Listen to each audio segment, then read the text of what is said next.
चलिए अब देखिए यहाँ हम बात करते हैं कर्मवाच्य की। कर्तृवाच्य के बारे में हम जान चुके हैं और कर्तृवाच्य के हम प्रयोग करते ही हैं, तो बहुत ज्यादा उसमें फिर से विस्तार देने की आवश्यकता नहीं है।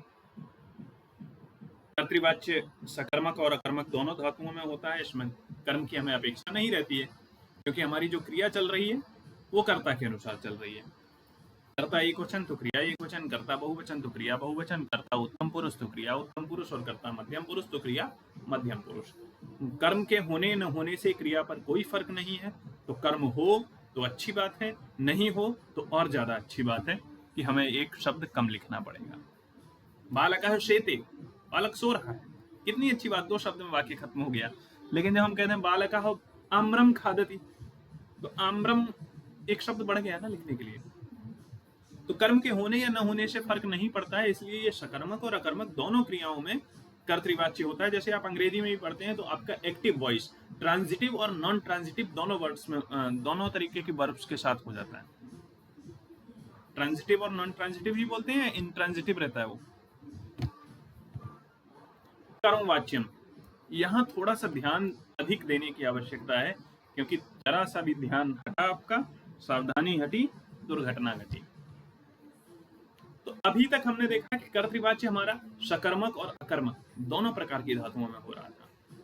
आते हैं कर्मवाच्य पर। तो कर्मवाच्यम केवलम सकर्मक धातुषु एव भवति, सबसे ज्यादा जरूरी नियम, सबसे अधिक आवश्यक।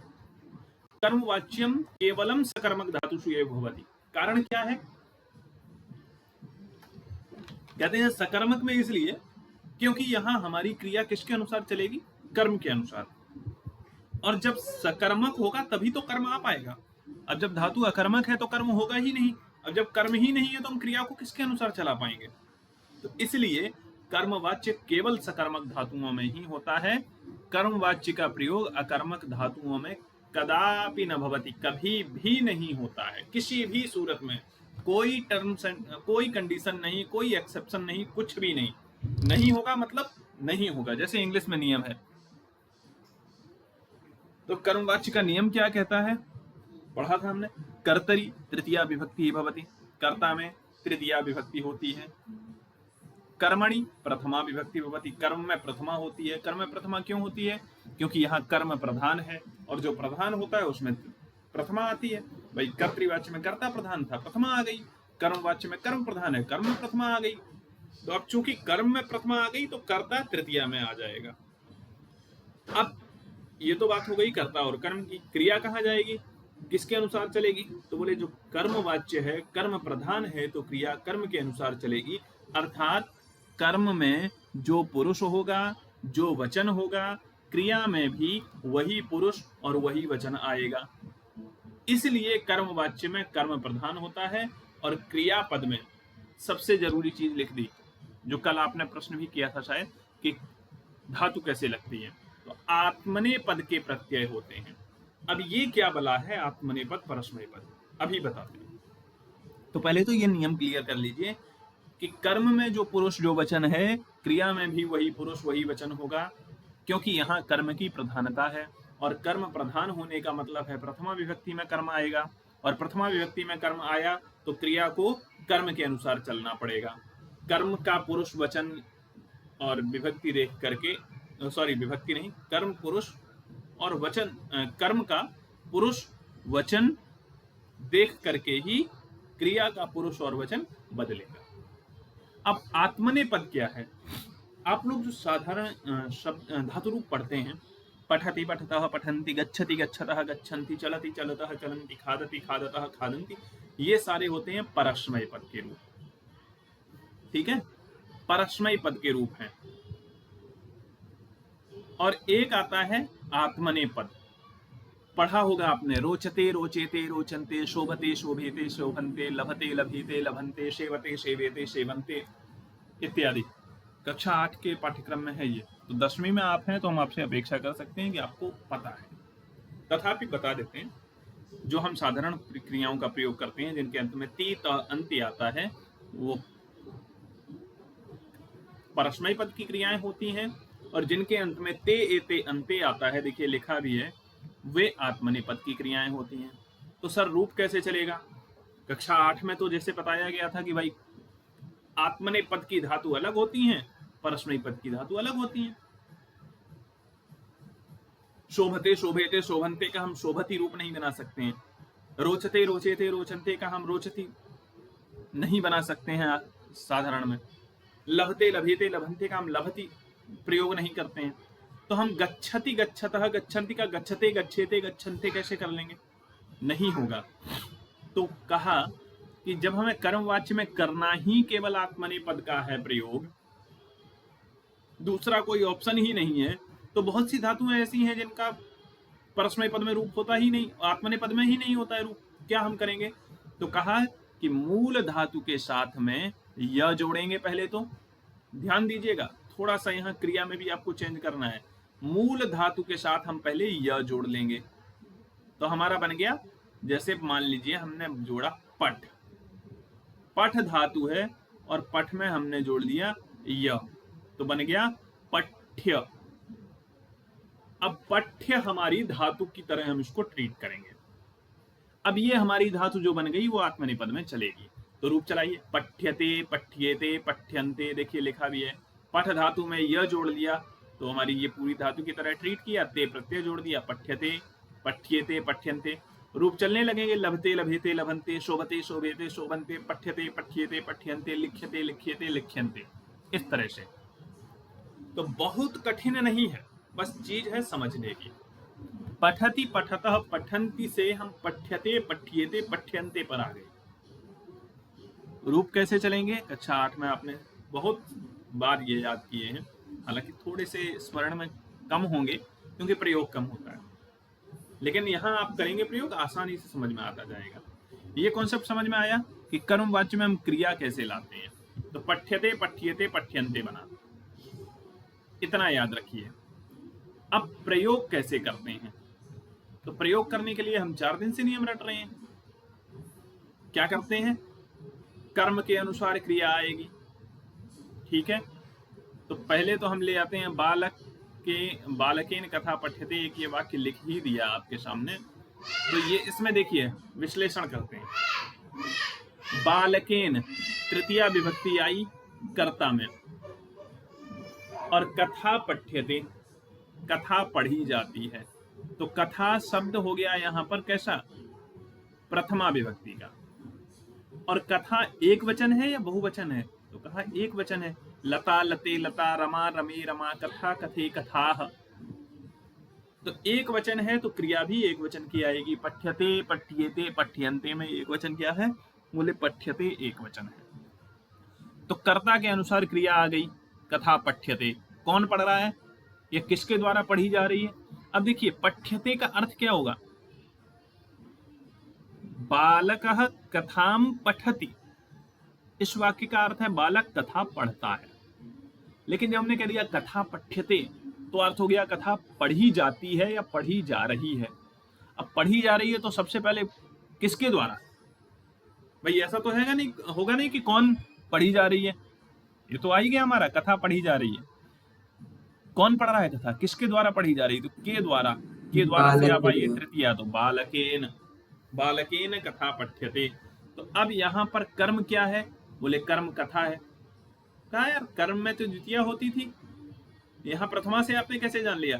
बोले प्रथमा से इसलिए हमने जान लिया कि ये कर्मवाच्य है। अब ये वाला कर्मवाच्य कैसे पता चल गया आपको? आप कह रहे हैं कि ठीक है कर्म है, ये प्रथमा में आ गया, हम तो कहेंगे कर्ता है। आप कैसे कह सकते हैं कि ये कर्मवाच्य है? तो बोले क्रिया पर ध्यान दो। क्रिया आत्मनेपद की है, मूल धातु के साथ यह जुड़ा है, इसका मतलब ये कर्तृवाच्य हो ही नहीं सकता है। और कर्तृवाच्य नहीं है तो ऑप्शन क्या बचते हैं? बोले 2 ऑप्शन है। तो भाववाच्य हम आगे जानेंगे। तो यहां पहले तो देख लीजिए कर्म है या नहीं है? बोले कर्म है। तो जब कर्म है और कर्तृवाच्य का नहीं है तो केवल एक ऑप्शन बचा, कर्मवाच्य बचा। तो इसलिए ये कर्मवाच्य है। और यहाँ प्रथमा आ गया तो कर्मवाच्य में कर्म में प्रथमा होती है। क्यों? क्योंकि यहाँ पर क्या प्रधान है? कर्म। तो जब कर्म प्रधान है, कर्म में प्रथमा हो गई, तो क्रिया भी कर्म के अनुसार आएगी। अच्छा कर्म के अनुसार आएगी तो कहा कि कर्ता तृतीया में आ गया, ये तो सब चीजें क्लियर हो गई हमें। कर्म में द्विवचन होगा तो क्रिया भी द्विवचन की हो जाएगी, जैसा आप कह रहे हैं ना कि कर्म के अनुसार क्रिया बदलती है।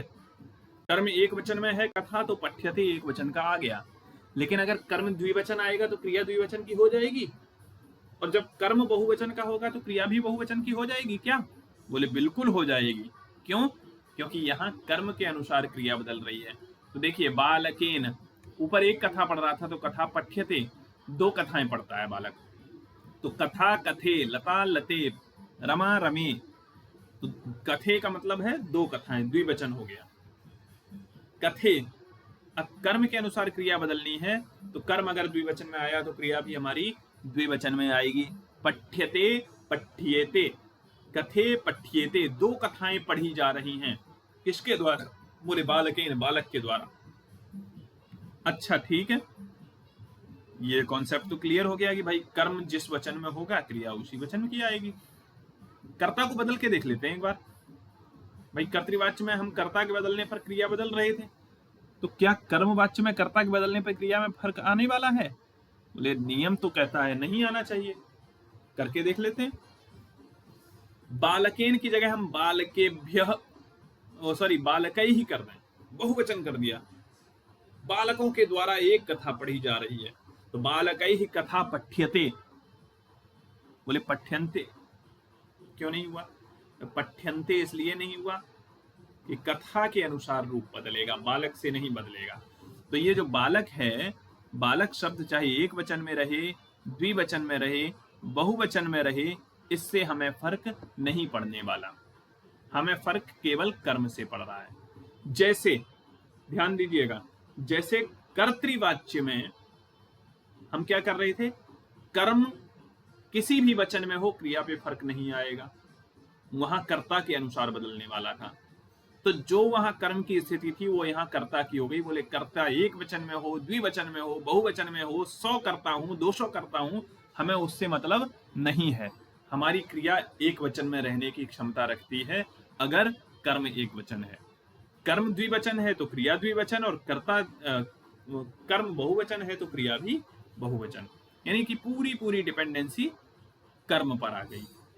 देखिए, सकर्मक क्रियाओं से ही केवल होगा। कुछ उदाहरण दे दिए। शिक्षिकया लेख लिख्यते, शिक्षिका के द्वारा लेख लिखा जाता है। छात्रेण दीनाः सेव्यन्ते, अब ये देखिए, जिसकी सेवा की जा रही है वो कर्म, और कर्म यहाँ बहुवचन में आ गया तो क्रिया भी बहुवचन में आ गई। यहाँ कर्म एक वचन में था तो क्रिया आपकी एक वचन में थी। गौरवेण आचार्यौ नम्येते, दो आचार्य हैं, दो आचार्यों को नमन कर रहा है, तो पठ्यते पठ्येते, नम्यते नम्येते, और भोजनम एक वचन आ गया तो मया भोजनम। अच्छा, भोजनम ये द्वितीय विभक्ति लग रही है यहाँ द्वितीय नहीं है, ये नपुंसक लिंग का है। फलम फले फलानि, भोजनम भोजने भोजनानि, प्रथमा द्वितीय में एक जैसा रहता है। मया भोजनम क्रियते, और तया चाकलेहाः खाद्यन्ते, बहुवचन आ गया तो क्रिया भी बहुवचन हो गई। अच्छा, इन सारे वाक्यों में आपको कर्म दिख रहे हैं, जो मैंने ये सर्कल किए हैं वो सारे कर्म हैं। अगर कर्म नहीं होते तो ये कर्मवाच्य पॉसिबल ही नहीं है।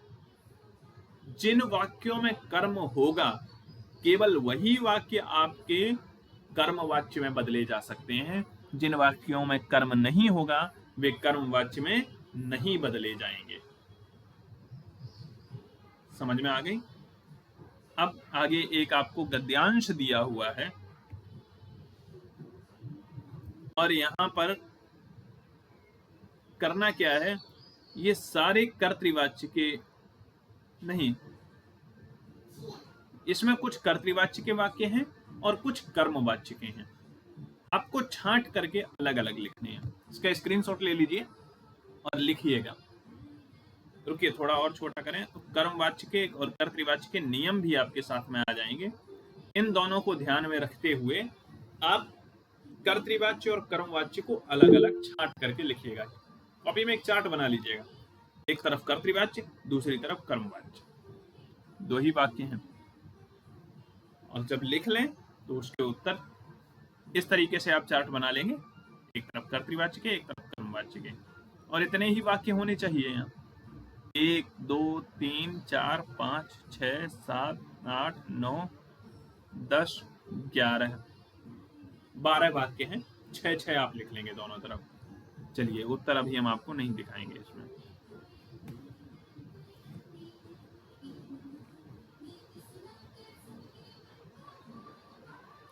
आगे और फिर दिए हैं कुछ ऐसे ही।